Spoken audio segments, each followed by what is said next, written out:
Si Mari, nasa kanya na ang lahat. Kagandahan, kayamanan, ngunit hindi ang kalayaan. Napakaganda mo. Ang ganda ng leg mo. Ako lang ang pwedeng humawak dyan. Ayoko magkaroon ng anak. Anong ibig mong sabihin?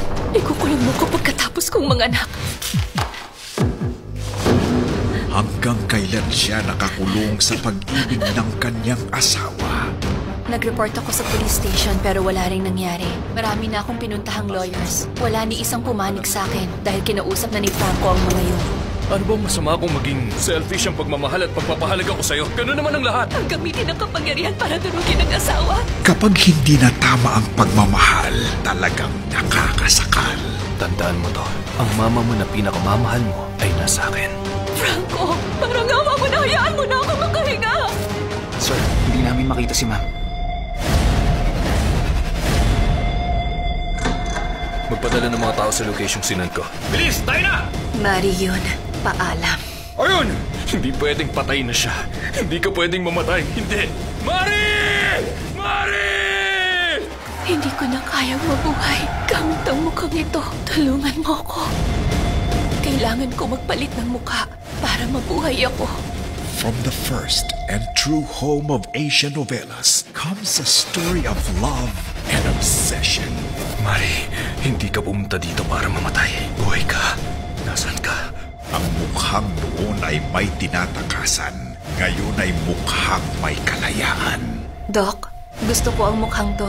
Mukha akong matapang at malakas. Bagong ganda, bagong pag-asa. Mas mabuti pang umiwas. Gusto ko komportable ka habang nagpaplano ng future mo. Pero gusto kong buksan ang puso ko sa lalaking ito. Patay na yung wife mo. Paano nangyari to? Napakarami pang mga bagay na gusto kong gawin kasama ka. Kaya binigay ko ang mukha mo sa kanya. Nasaan ang director dito? Wala dito ang wife ko. Alam ko na ang title nito, A Self-Portrait. Sino ang painter nito? Nasaan ang wife ko?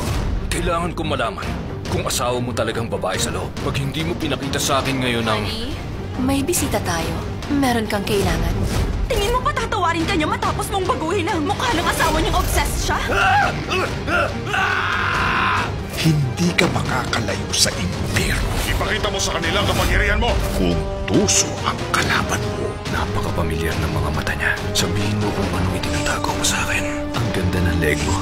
Dahil hindi mo maloloko ang puso baliw sa'yo. Ano mang pagpapanggap mo at nasan ka man, mahahanap kita. Mari, lumabas ka na. Nasaan siya? Nasaan ang wife ko? Sumagot ka! Sino ka? Hindi mo malalaman kung sino talaga ako.